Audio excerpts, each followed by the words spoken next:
Okay. Oh, they, we have the inspection. Right, yeah. Oh, yeah. Oh, yeah. Okay. Thanks again, everyone, for being here. I appreciate you all for coming this evening. We'll start first with a 3-minute introduction for each candidate to express what they think the biggest concerns are for District 10. And we didn't really decide who's going to go first, so can we go left? Perfect. I think we've all heard each other's presentation at this point. My name is Chris Hines. I serve on Denver City Council representing District 10. I like to call it Denver's Perfect 10. This microphone is really good, by the way. Hopefully others like to call it Perfect 10 as well. I'm currently serving on Denver City Council, wrapping up my first term of being in office. When I was elected, I'm the first elected official in Denver's history, local, state, or federal, who uses a wheelchair to get around. First, who identifies as a member of the disability community. I believe that our democracy is stronger when it's representative of all the people, and we've never had disability representation before. So, as an example, in 2019, when I was elected, the city council chambers not wheelchair accessible. Neither were the restrooms in City Hall, and now they are. So, representation matters. We also, while I need access, we all need access. We need access to housing, we need access to transportation, and a representation. And so, 4 years ago when I was elected, we had a housing crisis. It is even worse now than it was when I was first elected. COVID did us no favors. It created a lot of insecurity and instability. No one could have predicted it in the past 4 years, considering the pretty massive curveball. And we're working as hard as we can to catch up in the affordable housing crisis. We also need access to transportation here in the center city. This is the best opportunity for us to break Denver's dependence on cars. I believe we all deserve the freedom to get from A to B safely, no matter how. This is the right place for us to break Denver's dependence on cars. Of the 78 neighborhoods, by the way, City Park West is the neighborhood with the greatest number of households who don't have cars at all. So to all of those who have chosen, also shows that this is the place where we can get around. We can have that 15-minute neighborhood as in everything we need to survive and thrive within a 15-minute walk, ride, or roll. No cars. And we all need representation. Just as I am representing the disability committee, we can walk and chew gum at the same time. Not me physically, of course, but theoretically, we can do multiple things at a time. And so I feel like I've District 10, and I'm very interested of Denver's Perfect 10, and I look forward to this robust conversation. ChrisForDenver.com. Thank you, Chris. Appreciate it. Noah? Hello, everyone. My name is Noah Cass here in Central Denver, proud graduate of East High School, raised by public defenders. So I grew up with a strong civic bone. Home for me, the importance of participating in our democracy and holding our elected leadership accountable for providing for need and addressing challenges that face our community, and the importance of leveraging our gifts, our abilities, and our experiences to do something that provided for the common good. It was those values that I used to direct my pursuits as a young man. I went back to school, graduated from CSU with a teaching degree, and returned to my alma mater, East High School, just across the street, to direct their speech and debate program over the last 7 years.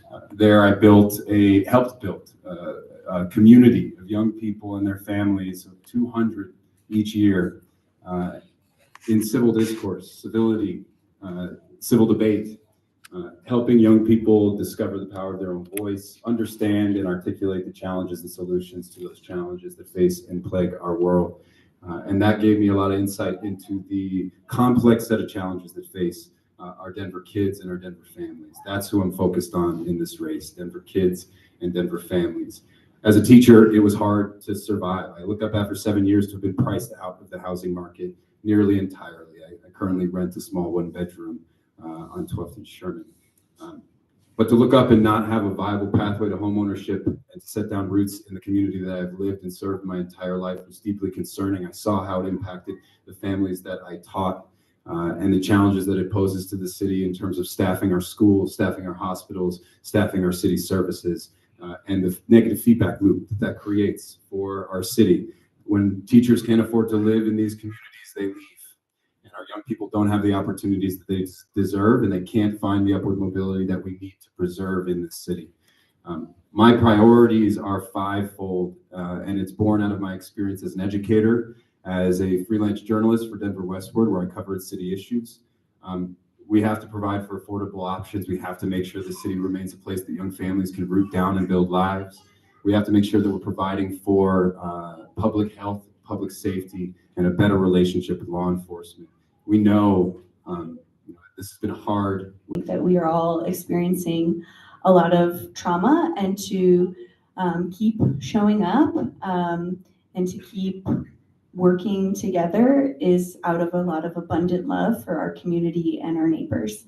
And that is really what inspired me to put myself forward as a candidate for Denver City Council for District 10.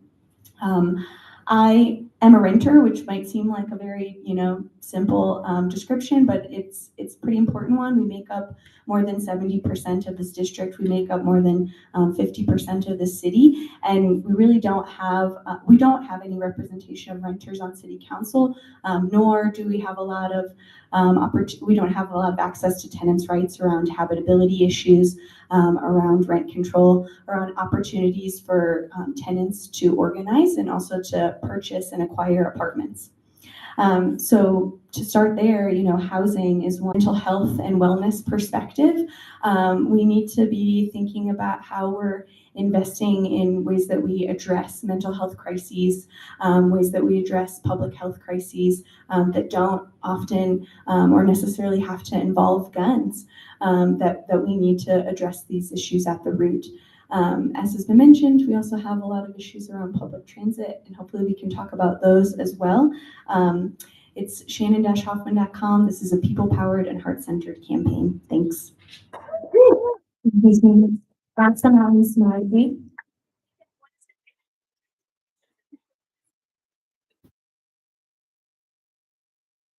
Everyone could just pass their questions, or we can hold them up and grab them.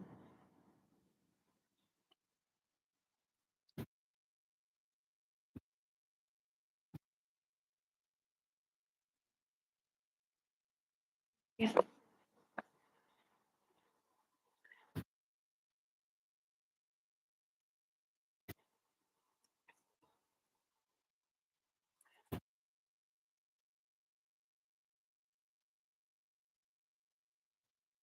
We've got them all.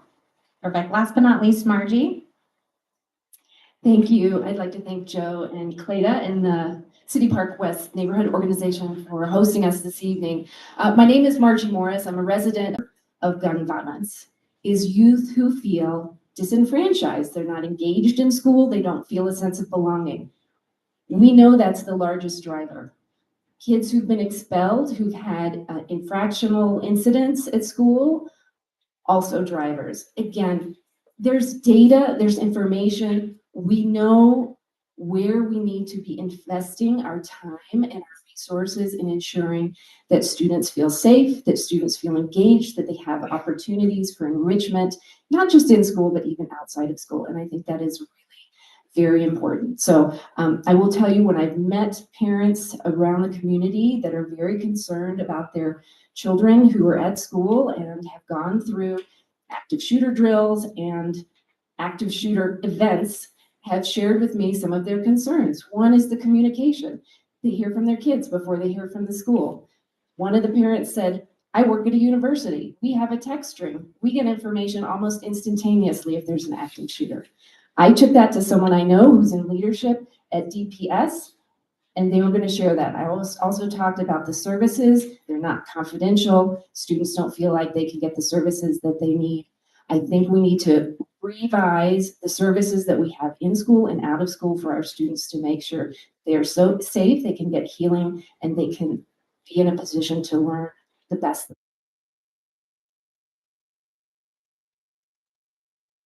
Thank you, Margie.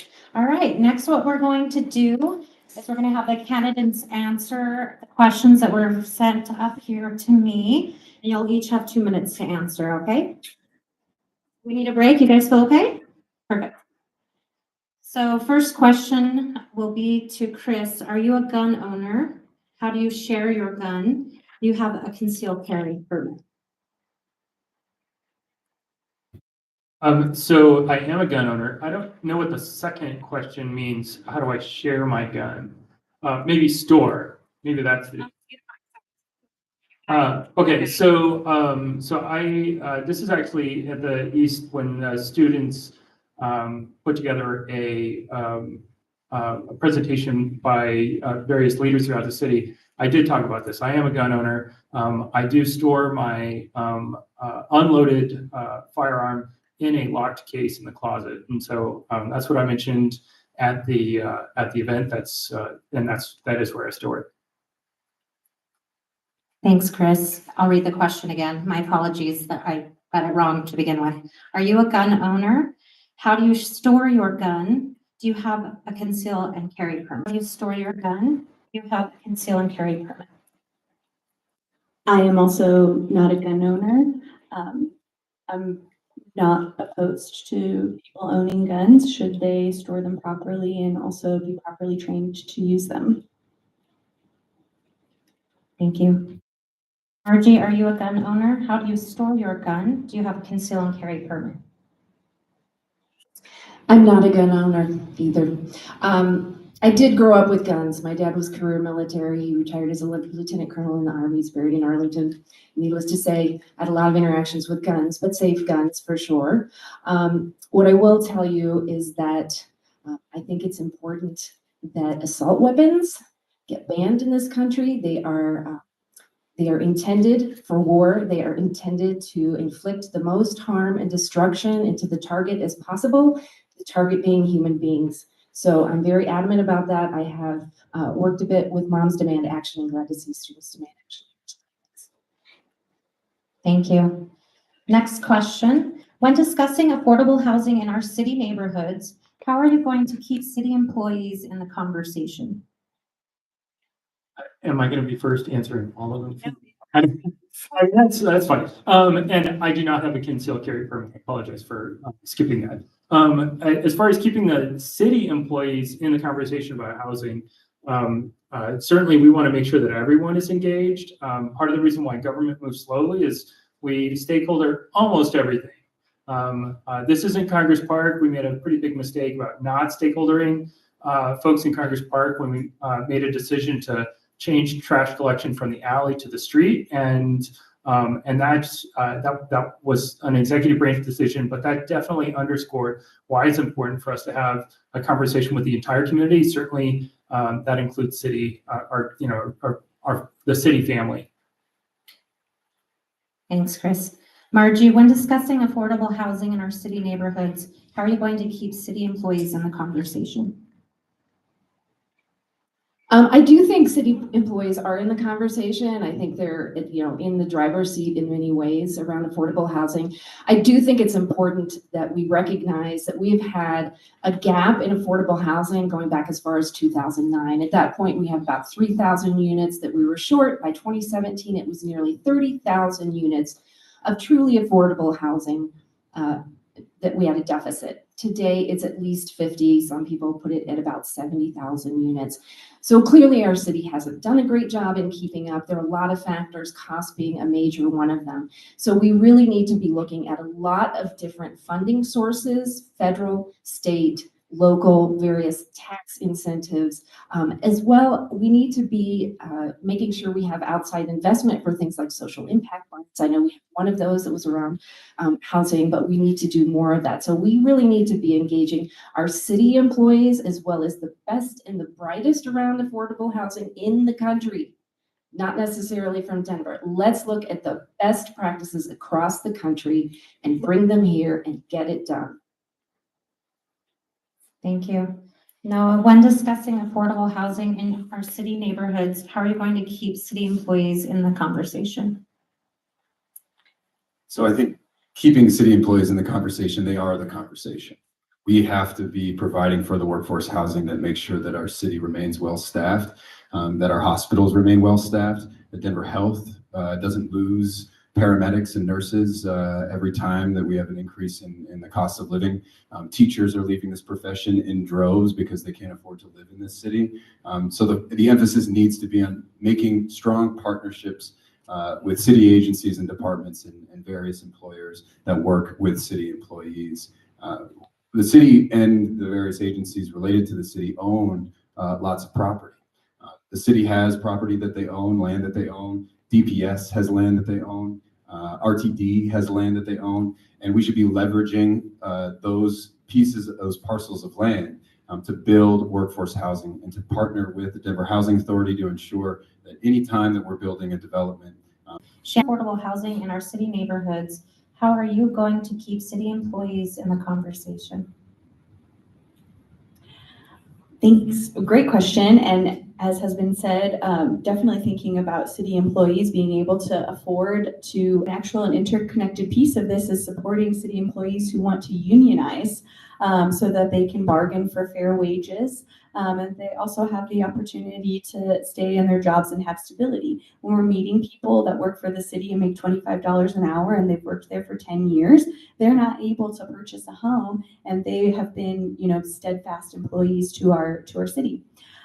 In the project that I work on, I've worked very closely with folks from Host on, loans and also other funding for capital stacks that the city is able to provide for low-income housing tax credit projects. But I also think that there are folks in that office that want to do different kinds of creative projects, right? Like community land trusts, like apartment acquisitions, co-op housing. And so how are we supporting that infrastructure within Host so that we can have alternative kinds of affordable housing? When we're talking about the permitting office, we've seen that office get more money, more staff, and there's still issues there. And so we need to be talking directly with employees about what is happening in this office that's still holding up this permitting. And then, yes, of course, as was said, city employees are community members, and we need to be listening to them when we're talking about what kind of development we want to see in our city around affordable housing. Thank you. Margie, what puts you above your peers?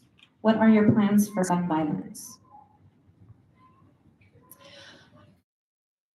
The biggest advantage that I have is experience. I have worked in communities that have had guns in schools. I've had many years working in mental health and behavioral health approaches to reducing gun violence in schools.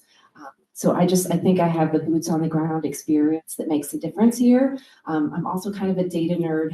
And so I really do look at where the evidence is, what we can learn from other places. I think that's so much more important than trying to create something from the ground up.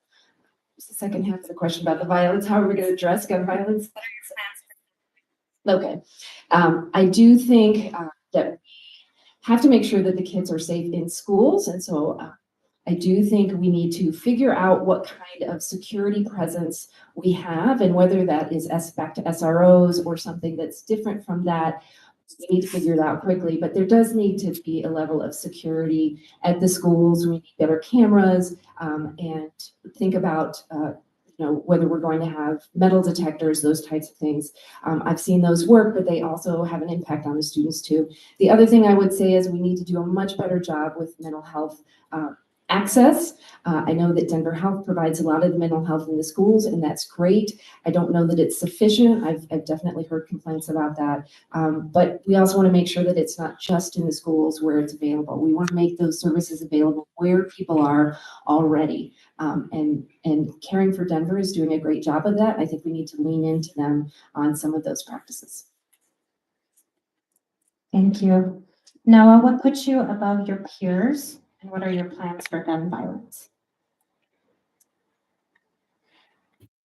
I'm born and raised in this community, and I've been a part of the East High School family for a long time now. I was the original sponsor of the Students Demand Action Club when I was a teacher there, and I've worked with a lot of the stakeholders involved with gun violence and gun prevention, especially as it relates to youth. I to keep the lights on. I do social and emotional facilitation with at-risk youth around Aurora and Denver, and I've gotten a good sense of the failures and lapses in after-school programming that this city has. We don't do enough to provide for the needs of our young people outside of school hours, and I think that our Department of After-School Programming needs a complete revamp, and that having an educator and someone with experience working with students, especially those who are struggling from social and emotional challenges, that we see with a significant increase. Being a teacher pre-pandemic, during the pandemic, and post-pandemic, I know that those who are struggling in our schools are struggling even more. And a lot of the funding and a lot of the opportunities that are afforded young people after school are gone. And part of our problem here is needing to build back those opportunities. I'm advocating for free public transportation for DPS students. I published a 4-point plan for addressing ad nauseum about this subject. And I think putting a teacher on city council is a really important first step to taking care of our young people. Shannon, what put you above your peers? What are your plans for them? So I have also been an educator for many years, about 10 years. I've been a GED instructor. I've worked in colleges and universities and at high schools. And something that my students have really taught me and pushed me is that we really need to transform our world so that it matches the brilliance of young people in our world. Our world just is not, it's not good enough for them. And I have experienced having a student who has brought a weapon to school because they didn't feel safe walking through their neighborhood and they didn't feel safe coming to school. And it is heartbreaking. And you know, the response that we chose was that we worked with a local nonprofit. It's called Struggle of Love Foundation. They work with young people that are gang affiliated, have, you know, need additional supports in their homes. And that student became part of a during school and after school program that was ran out of my classroom in Montbello. I definitely think as a city, we need to be investing in these organizations that provide that kind of support and mentorship for youth. That includes Struggle of Love, Make a Chess Move. Because often because of behavior, you know, gives me a different perspective on exactly what is going on in the student's head, and also gives me the perspective of sometimes people just make stupid decisions. That isn't all the time, but sometimes they just make silly decisions and they learn from it. But I've worked with Moms Demand in the past, certainly working with them as we talk about legislation. In City Council, we passed 2 laws about gun control just in the past year, and we did include Moms Demand. Certainly want to include Students Demand now that I know that you exist. So I'm sorry that I didn't know you were around before.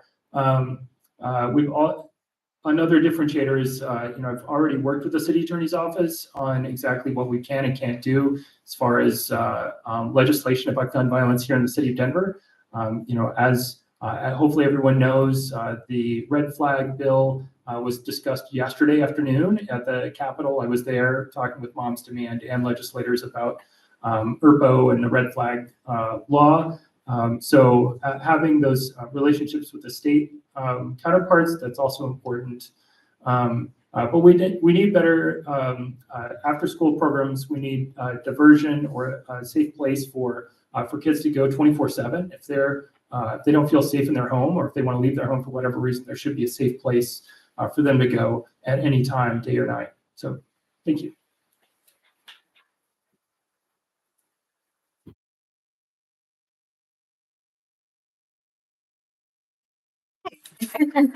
Guess who's up? Shannon, District 10 will be absorbing Carla Madison Rec Center as its only recreation center in the district. What are you going to do for us in terms of safety, resources, and adequate pay?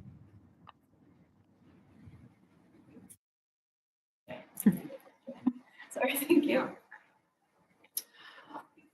I'm very curious who this question came from because I think that would help me think about it, and I wonder if it comes from a staff member. Yes, okay, thank you. Safety, resources, adequate pay. I mean, I think around, I'll just start with pay, right? Again, back to the piece around wanting to understand unionizing and making sure that we're paying fair wages to folks is extremely important. Resources, I would like to have some more clarity around what that might look like, but I think that's the responsibility of a council person to listen to folks of what are the things that you need. And then I think around safety, you are right next door to a place that has experienced a lot of trauma. And so how are we working with the neighboring school? And how are we working to mitigate, issues of safety that you're experiencing? You're also right here on Colfax, where we know we also have a lot of folks who are unhoused, that are also seeking a safe place where they can go, which ends up often being our rec centers, our libraries. And so what resources are we offering that provides support to those folks, right? Which could be a social worker, offering any kind of like tents, blankets, clothing that folks might need, motel vouchers. So those are the immediate thoughts, but that's the kind of question that I'd really want to sit down with someone who has a lot more expertise than I do if you're working here every day. Thank you. Noah, District 10 will be absorbing Carla Madison Rec Center as its only recreation center in the district. What are you going to do for us in terms of safety, resources, and adequate pay? This is a great question, and I'm reminded of what the space used to be when I went to high school. It used to be the Sun Mart, which was a place that wasn't the safest place for people to gather. And it was very exciting when the city decided to build this wonderful rec center. And I know many kids who find this as a safe place. And in my plan to address youth violence, I make the argument that we need to do what we did during the Summer of Violence when I was growing up, where our government decided we need to afford our young people better opportunities outside of school, and they created the My Denver Pass, where young people then had an opportunity to enter our rec centers for free. And I think we need to build on those ideas. It helped us address youth violence in the past. It can help us address youth violence here. With a more robust investment in these facilities and these opportunities, we can bring social and emotional programming here. This should be a place that builds connection, family, community, and opportunity for all of our young people, especially those who don't feel like they have safe or secure places to go after school. I think that type of storytelling in our city government could garner the type of financial investment in this place that can afford additional resources and afford higher pay for the staff who work here. Spaces like this are what make this city special. We need more opportunities to build these kinds of communities to help young people build relationships with each other, with trusted adults. I've worked with organizations on the Colfax corridor. Street Fraternity is a remarkable organization down the street, and I wonder if they wouldn't welcome after-school programming here to help get kids healthy outlets. And I think with that type of storytelling in our city government, it'll be hard to argue against additional resources for